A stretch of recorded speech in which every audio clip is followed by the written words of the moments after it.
This is a story of how government has developed a policy to improve the livelihood of Canadian cherry growers.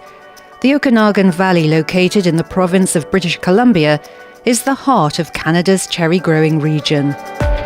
Since the introduction of plant breeders' rights in 1991, a special relationship has developed between cherry growers in the region and the Government of Canada.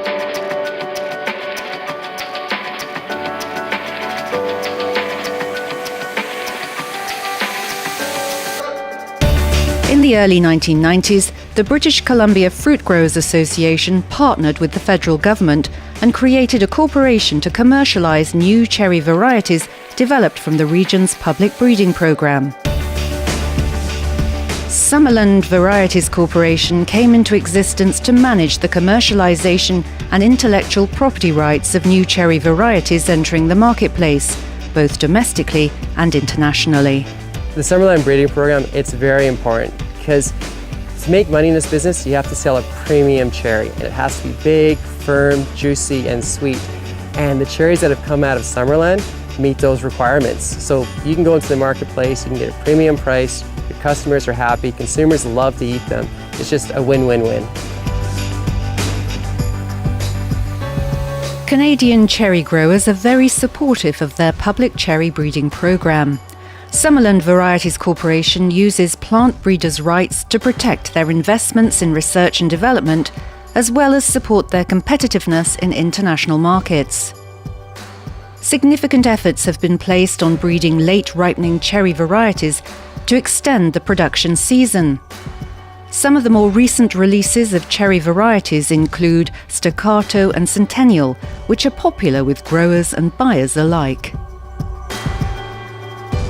One of the biggest competitive challenges in the past before plant breeders' rights was that new varieties would be developed here in British Columbia, and they would go all over the world, and they'd actually be used to compete against our BC growers. So our growers would be competing against varieties that they paid for to develop here, and this would be similar harvest timing, except in the rest of the world they could plant them in a lot bigger areas and acreages.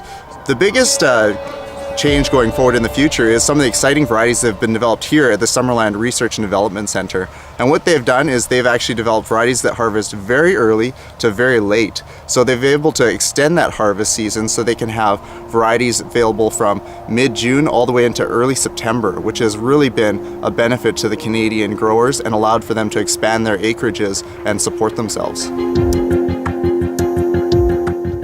These cherry varieties are proving to be successful not only with growers in Canada, but also with growers internationally.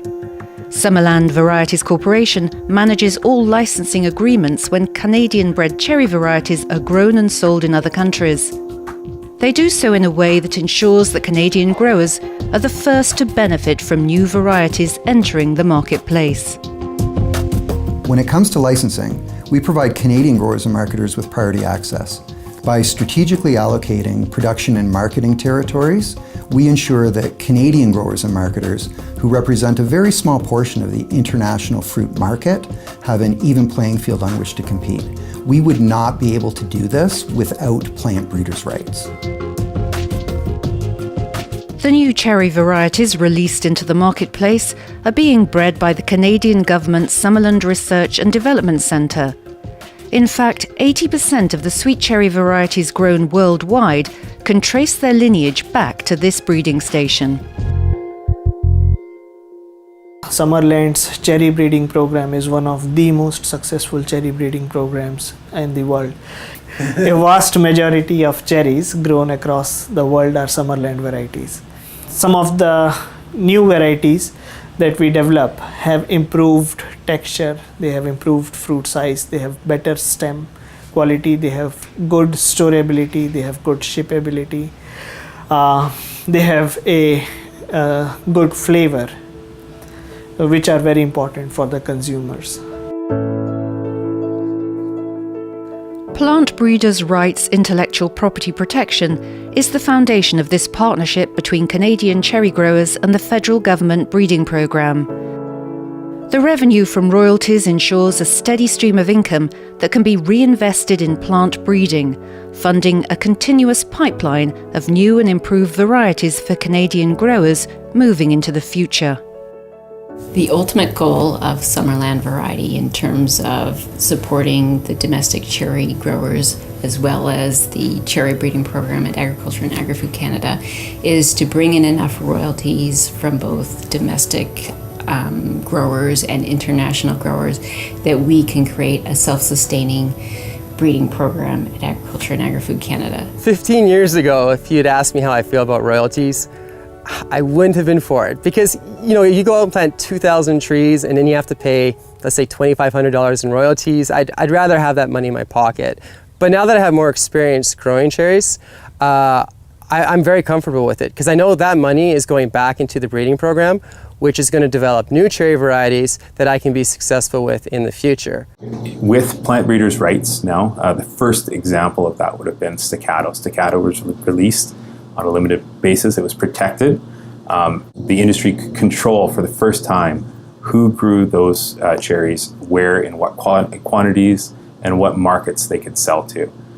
And with that protection, they generated revenues that came back to not only our program, but also programs that we partner with. So the benefits have been excellent for both the local industry, as we can continue our program and continue to release new cultivars, and for our neighboring research partners as well.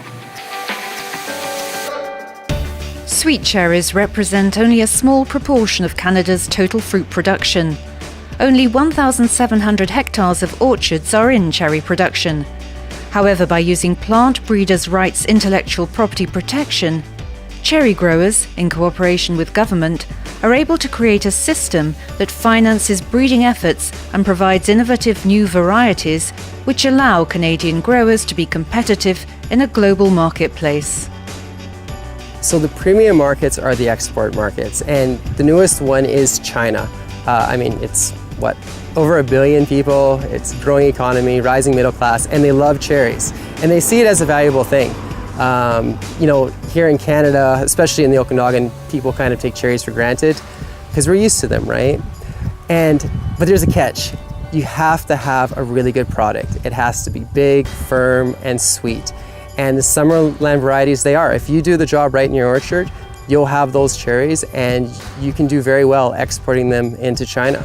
Now, because we are growing these great cherries from Summerland, we have buyers wanting to buy Canadian cherries. So that's huge.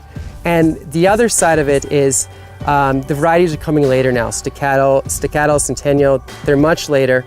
And as a result, I can now provide my customers with cherries for 4 weeks compared to 2 weeks. So they're happy because now, instead of dealing with 3 or 4 different farmers up and down the valley, they can deal just with me. And I'm happy because I've now been able to extend my growing period and be more profitable, more successful.